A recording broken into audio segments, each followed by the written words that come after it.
What? What's going on? No matter how many times I try, my apartment key won't work. I've just returned from a business trip and find myself completely locked out. I try to reach Randy, who should be home, but there is no response. Peeking through the keyhole, I see that the apartment is empty. I'm sure I'm at the right place. So what's going on? Where's my stuff? Where did Randy disappear to? I rush to my in-laws' house, and Randy is there. As soon as I arrive, Randy says to me, "Who are you?" What? Speechless, I see Randy smirking triumphantly. What awaited me was an ending I could never have imagined. My name is Shireen, 32 years old. I am a working housewife, living with Randy. We've been married for 3 years. Originally, Randy was a colleague at work, and we were fierce competitors. He was a good rival, but also my biggest supporter. It didn't take long for us to start dating, and we got engaged after a year. But there was one thing that worried me about getting married. It was something Randy said as we were about to register our marriage. "Shireen, I'm thinking of quitting my job after we get married." "What? Quitting your job? Why would you do that?" "Actually, I've been thinking about this for a while. I want to use my experience to start my own company." "Your own company?" "Yeah, I want to start a business and do something bigger. So please, let me give it my best shot." He bows his head, and even I'm at a loss. I can feel his sincerity, but I don't know what to do. I want to support Randy as his biggest supporter, but quitting his job to start a business is a big risk. We're married now, and I want to have kids someday. Is it necessary to give up our stable life now? I couldn't express my feelings to Randy. In the end, Randy quit his job as soon as we got married. He used all of our savings to start a staffing agency. People say, "Wow, Randy is amazing! Aren't you proud your husband is a CEO?" But I don't feel that way at all. In fact, my female colleagues seem to feel the same way, especially my good friend Marilyn. Starting a business right after getting married is too risky. I agree with you, Marilyn. I wanted to say no, but I couldn't. Be careful, Shireen. Randy tends to push things through based on the mood. I know. I've seen him make mistakes at work because of that. You'll have to keep an eye on him, Shireen. I will. I'll listen to him regularly and do what I can. But the truth is, I've only ever done my current job, so the world of entrepreneurship is completely unknown to me. Why did Randy suddenly want to start a business? And why a staffing agency? I asked, but Randy never gave me a clear answer. Though Randy had started his own company, it seemed he hadn't thought things through. He hired several employees right off the bat, but with little work coming in, the labor costs were skyrocketing. In today's world, there are countless staffing agencies online. So, offering face-to-face staffing services was, to put it bluntly, reckless. Randy used to be competent at his job, but ever since he quit, his ideas seemed to be running dry. Sure enough, the company ran out of funds in no time, and employees started quitting. Finally, unable to pay salaries, Randy approached me. "Shireen, can you lend me $20,000? "What? 20,000? Do you even realize how much money that is?" "I do, but what choice do I have? I have to pay the employees." "That may be true, but that's not my problem." "You are my wife, and you are saying it's not your problem?" "What?" "You married me, committing to a lifetime together, right? So you should help me out when I'm in trouble." Randy spoke as if he had done nothing wrong. I couldn't find the words to respond to his cold, disdainful gaze. For the next few days, Randy kept demanding the $20,000, adding insults like, "This happened because you didn't support me as a wife. It's all your fault. You need to cover the financial shortfall." I was berated daily and even faced some physical aggression. As days went by, I started to believe that maybe it was my fault. A year into our marriage, Randy's company was on the brink of bankruptcy. By this time, my savings had dwindled significantly, mostly spent on keeping Randy's company afloat. Still, Randy didn't consider shutting down the company. Instead, he turned to his parents for help. My father-in-law is an average office worker, and my mother-in-law is a homemaker. They don't have much to spare. But they couldn't ignore their desperate son. In the end, they mortgaged their house to lend him the money. When I heard this, even I was shocked. Would any parent go this far, even for their child? If Randy's company went under, they'd lose their home. My fears came true, and within just 6 months, Randy's company went bankrupt. We were left with nothing but debt. After this, Randy seemed to lose all motivation to work. He started spending his days lazing around the house. I couldn't take it anymore and confronted him several times. "Randy, look, we're not exactly rolling in cash either. I don't have any savings. Can you please find a job?" "What? How can you be so heartless? I'm devastated after losing my company." "This is not the time for that. We owe money to your parents. They'll be fine. Their house is collateral." "Do you even understand what that means? If things continue like this, they'll lose their house." "It doesn't matter to us. My parents are old. They might as well be useful for once." "I can't believe this. I never thought you'd be this kind of person." From that point on, cracks began to appear in our marriage. It's been about 6 months since Randy's company went bankrupt, and he shows no signs of finding a job. He's doing day labor once a week and spending all the money on himself. I've been dipping into my savings and cutting corners to make ends meet. Then, one day, during a break at work, my mother-in-law called. Sharon, sorry for the sudden call, but I need to talk to you." "Hello, mother-in-law. What's going on?" "Could you lend us some money?" "What?" "If we can't pay back the loan by the end of the month, we'll lose our house." It seemed my worst fears were coming true. I told my mother-in-law, "Let me think about it. I've already talked to Randy, but he said, 'I don't have any money. If you lose the house, so be it.'" "What? Randy said that?" "What should we do, Sharon? We're going to lose our home." "Calm down. I have an idea."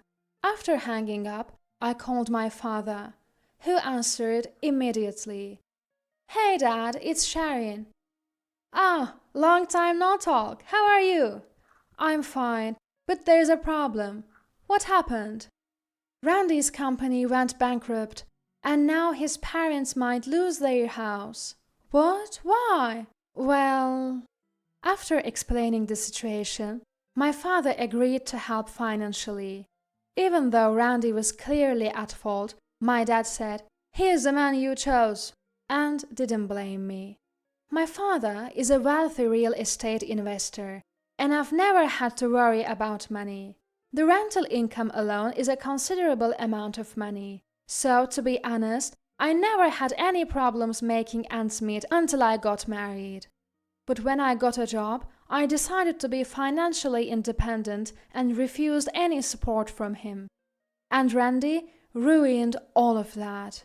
I felt guilty, but I had no choice but to accept my father's help to save my in-laws. I kept it a secret from Randy and transferred the money to my in-laws. Why didn't I tell Randy? I've only told him that my dad is a real estate agent. If he found out about my father's wealth, I feared he'd change his attitude and start demanding money. If that happened, it would be the end of us. If we are going to continue living together, I don't want to grow to resent Randy. That's why I have to keep my father's wealth a secret from him. To avoid hurting my beloved parents and in-laws, I chose to continue my relationship with Randy. When I told my mother-in-law about my father's financial help, she said, "Are you sure? You and your father saved us." "It's fine. I'd rather avoid any unnecessary drama." All right, if you say so, we'll pay back the money, even if it takes time. Don't worry, I'll help with that too. Thank you, Sharon. You've been a lifesaver. I could hear the tremor in mother-in-law's voice over the phone. I was glad that I was able to help her, knowing that she had been pushed into such a corner. I was glad I could help, but Randy's behavior was getting worse. He was increasingly absent from home, and when I asked where he was, he'd say, "None of your business." Yet, he still demanded money for groceries. Then, I had to go on a business trip for 3 days. I was worried but also relieved. 3 days without seeing Randy's face. I had married him out of love, but now his presence was a burden. 3 days later, I returned from my trip. From the airport, I headed home with a gloomy feeling. I should have been eager to get home, but the thought of seeing Randy again filled me with dread. When I tried to unlock the door, something felt off. What's going on? No matter how many times I tried, the key wouldn't work. Randy wasn't responding to my calls. It seemed like I was locked out. What should I do? If Randy is not home, I can't get in. And it wasn't just that. Peering through the keyhole, I saw that the apartment was empty. The house shouldn't be wrong. But why? Where's my stuff? Where did Randy go?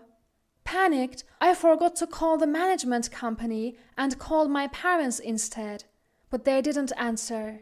So I decided to go to my in-laws' house, where I could also give them the souvenirs I'd bought. When I arrived, Randy was there. "Randy, what are you doing here?" Mother-in-law spoke first. He showed up out of blue, asking to stay for a few days. "What? Randy, what's going on? I couldn't get into our apartment." Randy chuckled and looked down at me. "Who are you?" "What?" I was at a loss for words, but Randy wore a smack grin on his face. Still, I mustered the courage to speak. "What are you talking about, Randy? What about the house keys?" "Isn't it obvious? I've already moved out that house, haha." "What?" "Oh, and by the way, we're already divorced. So we are nothing to each other now. I've got a new girlfriend, so you should just go." "A new girlfriend?" Caught off guard, my mind went blank as Randy shoved his phone screen in my face. There he was, hugging a young woman, both of them smiling happily. In that moment, everything felt meaningless, and I lost the will to think. Fine, whatever. This marriage was over a long time ago. I slumped to the floor, and Randy looked down at me, grinning. Then, with a loud smack, Randy fell to the ground. His mother-in-law had slapped him. "What the— Mom, what are you doing?" "What have you done, young man?" "What do you mean, what have I done? I just left a useless wife and I'm planning to marry my new girlfriend."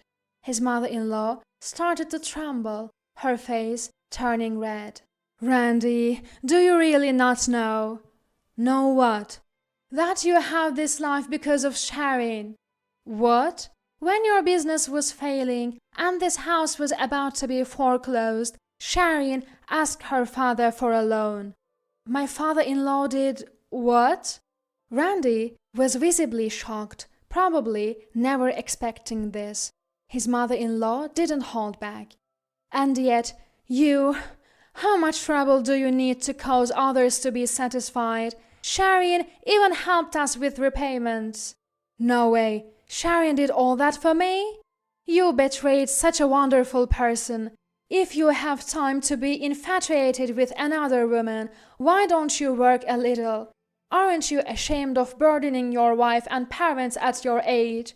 You are no longer our son. Leave now, and you are paying back all the debt yourself." "But, Mom!"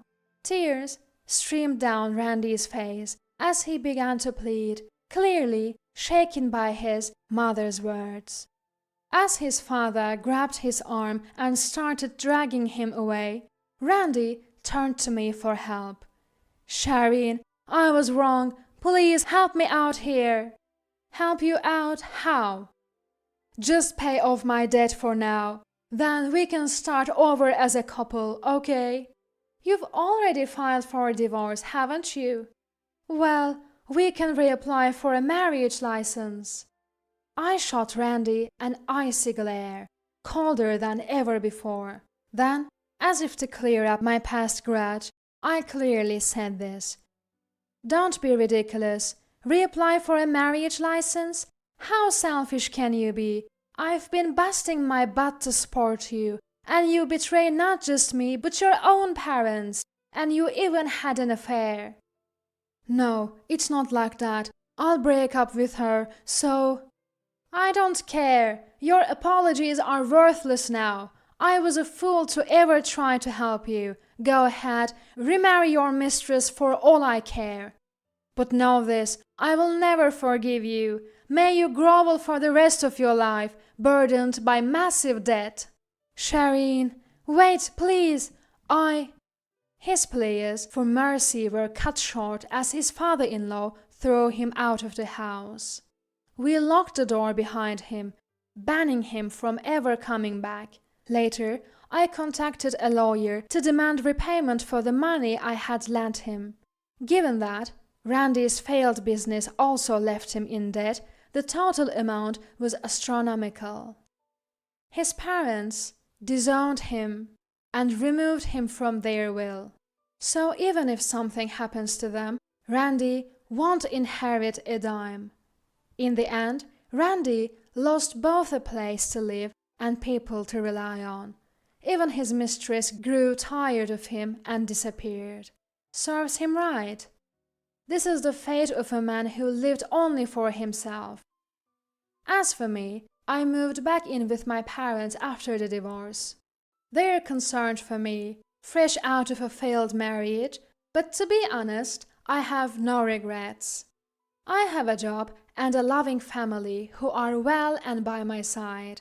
That alone makes me feel truly blessed. From now on, I want to live my life to the fullest for the people who truly care about me.